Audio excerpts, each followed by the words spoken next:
Hi guys, I'm Aston from Evolve. I'm going to give you a tutorial on how to fit the Evolve X pipe with sports cats to the E92 M3. If you look in the description below, you'll see a list of tools needed to carry out the job. I hope the video is going to be informative for you. So let's get on with the fitting. First off, you're better off cracking the lambda sensors while the exhaust is warm, because they can get seized. So it's a lot easier if you do it before you drop the exhaust down.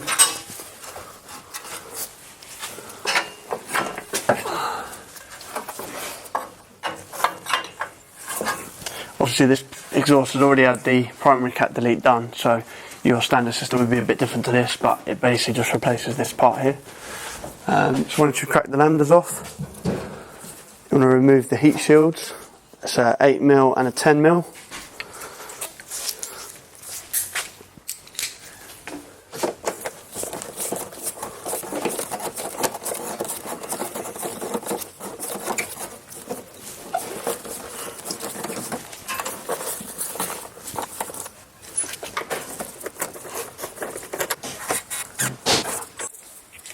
Next is the main metal heat shield at the front.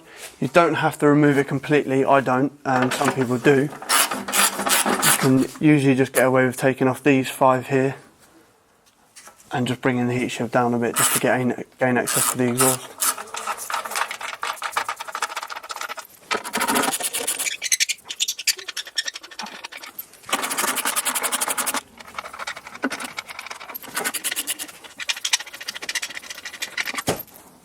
Not forgetting this one here in the middle, in between the jacking point. It's hidden away so you can't really see it.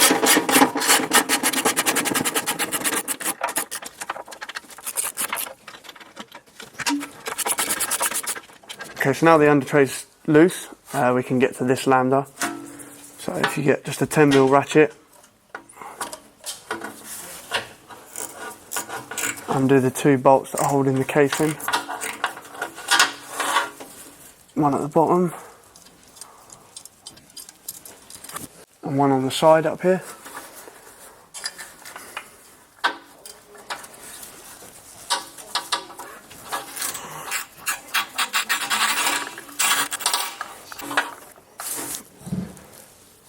And then you can remove the case. Pull the lambda from its bracket and unplug it, leaving that one loose. Same again on the other side.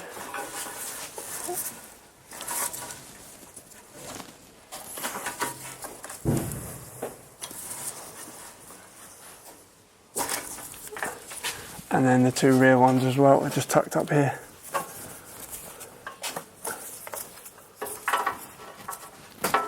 This one.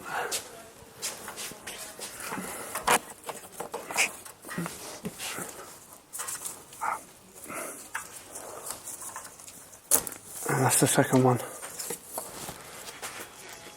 Okay, so next is removing the bolts for this bracket here. As I said, this one's got the test pipes which doesn't use this bracket, so your stock exhaust will have it. So you just need to undo that one anyway.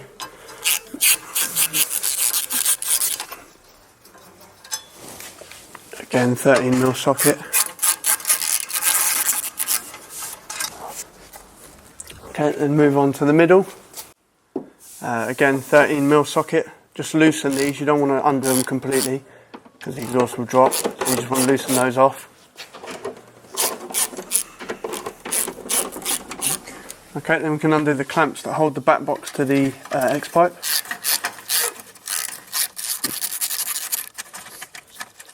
Once you've loosened it, just slide it over onto the back box.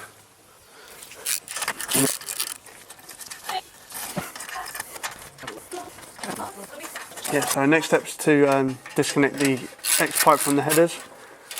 So you've got a 14mm spanner on the back and a E12 socket on the front.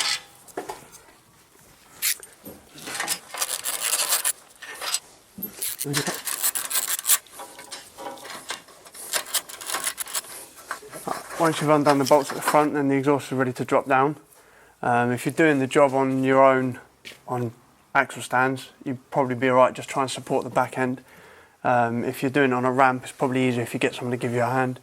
Get them to just support the back of the exhaust while you're under the middle bracket.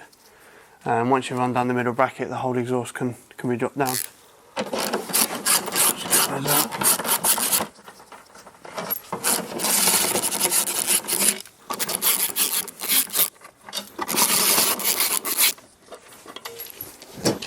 Ready? Yep.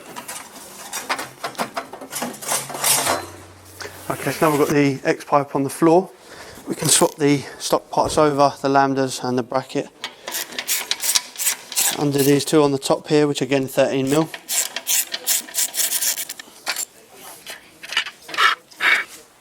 Fit it onto the new Evolve X-pipe.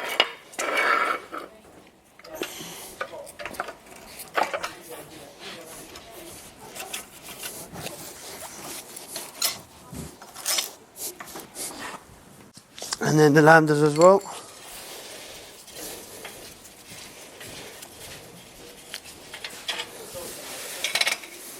And just thread them in hand tight, and then when the exhaust is back on the car, gives you a bit more stability, you can tighten them up. Yeah. The only difference in lambdas is you got one front one is more of a square plug, the rear one's a round plug. It doesn't matter whether they're left or right, they're not sided, but just for the sake of it I swap one to one just to so there's no differential from the stock to the aftermarket. Right.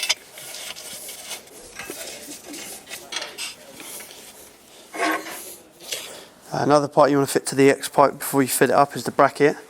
This holds the exhaust up to the mounting bracket onto the gearbox, which this one was bolted to previously.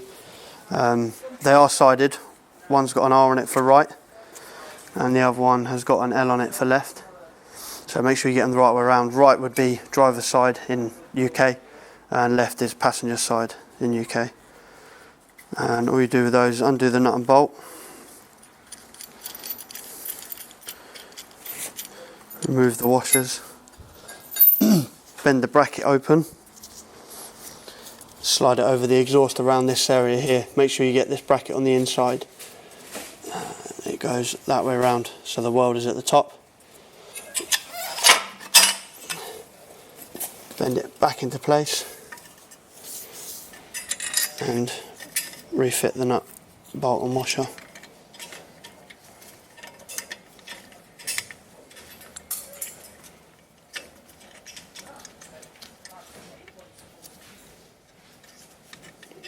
He says.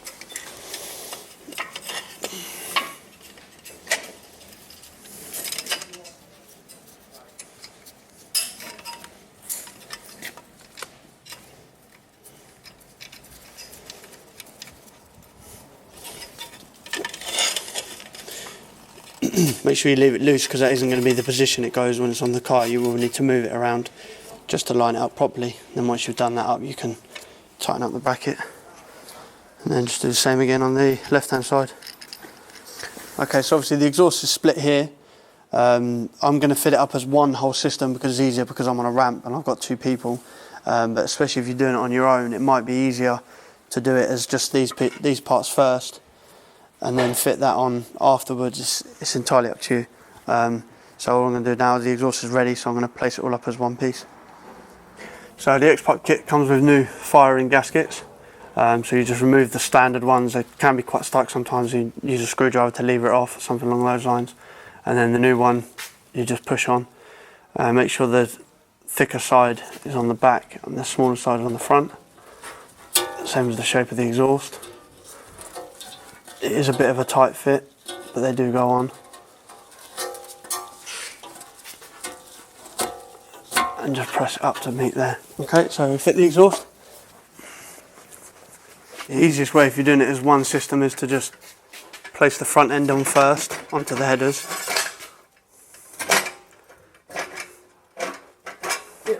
Once they're lined up, you can raise the back end up. Get into the back box. Just as a precaution, just support the centre.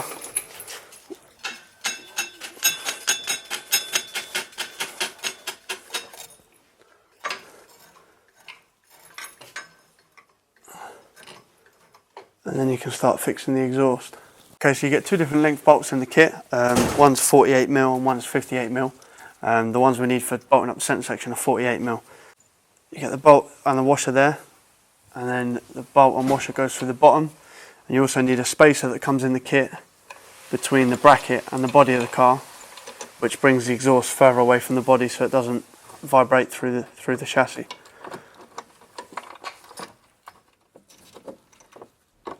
Ready? Same again on the other side, bolt and washer through the bottom, place the spacer on the top, thread it through and make a start. Once you've made a start with those two, you can get the other two in and bolt them all up tight. Okay, so I've left the centre section of the exhaust loose so that I can move the longer part of the X-pipe up to meet the manifold. Once that's up nice and tight, you can fit the bolts in, which is the longer bolt of the two. So again, bolt, washer, that's the 58mm one. From the top through. Same again on the other side, 58mm bolt and washer and through. Then on this side, again provided with a kit, you've got a washer and a copper nut.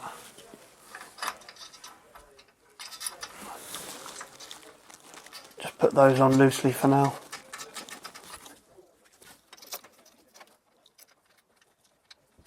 Right, so now that all the bolts are in loosely, we can adjust the exhaust to where we need it.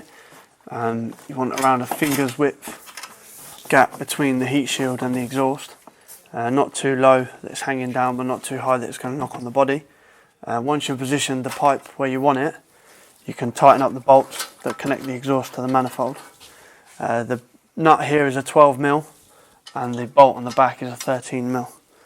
So you just get the spanner behind and then a deep socket and ratchet on the front. You want to tighten these up equally so that you get an even gap between the X-pipe and the manifold. So nip those up a bit.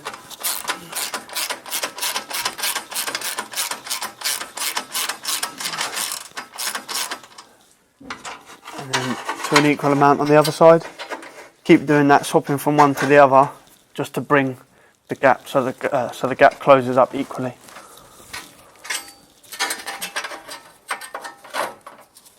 Okay, onto the back, connecting the back box to the X-pipe. Sleeve the clamp over.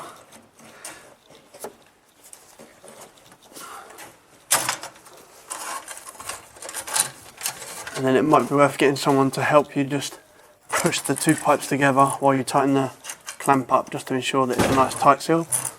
So get Paul to do that.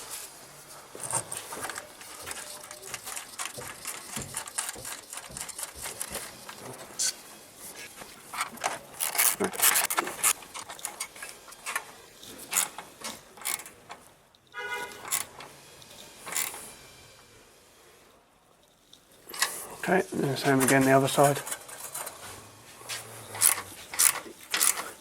So just keep tightening the bracket up until the gap's closed between the top part of the bracket and the bottom part.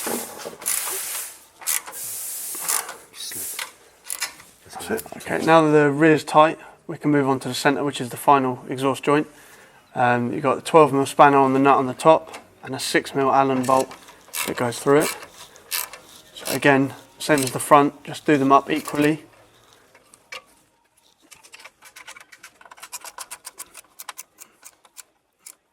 Okay. And the final bolt again, just tighten it up equally. As with most of the bolts on the system, there's no torque values, so you just kind of do it up until you know it's tight, but not too tight that it's likely to snap. Okay, once the centre section is tight, just ensure these bungs are nipped up because you don't want them coming loose because it will cause a blow. Moving on to these brackets, you reuse the original 13mm bolts to fix the X-pipe up. One.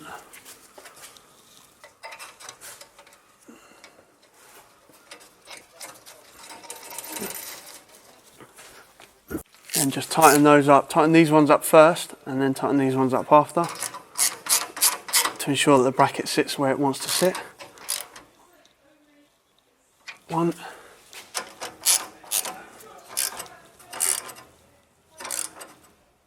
2, and then tighten up the outer ones, which are 17mm spanner on the top and a 17mm socket on the bottom.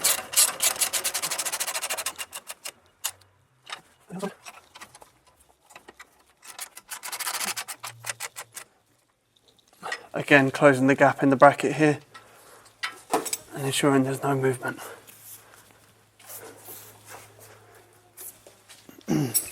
Okay, now those brackets are tight, you can plug the lambdas back in, tighten the lambdas up with the 22mm spanner and refit all of the heat shields and the casing for the lambda on the driver's side. And then you're good to go. We do advise keeping your old nuts and bolts in case you ever do want to go back to stock.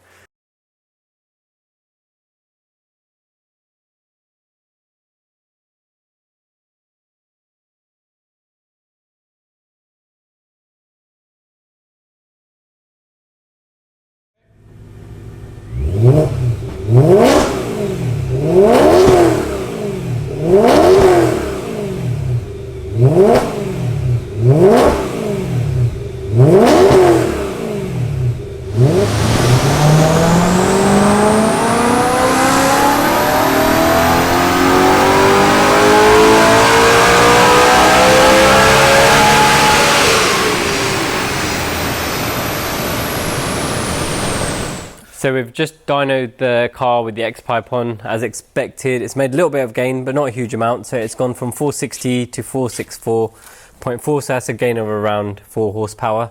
And it's made some torque increases through the rev range, around 5 foot-pound of torque in some places throughout majority of the rev range. So as you can see, the test pipes with the stage 2 map are very good value for money. If you want the absolute most you can get out of the car, you would go with the X-pipe. The other advantage the X-pipe has over the test pipes is that with the stock exhaust, it actually sounds really good and it's completely reversible. With the test pipes, you would have to find another X-pipe to return your car back to stock, because once you modify the stock X-pipe for the test pipes, you can't reverse that process, so you can't put the cats back on. So all in all, that's a pretty good result. So from 3 modifications, we've gained around 41 crank horsepower and around 35 foot-pound of torque. Now on an NA car, that's actually very good going, because you're not used to seeing those kind of gains throughout the whole rev range. So as a package, it's actually a very good package.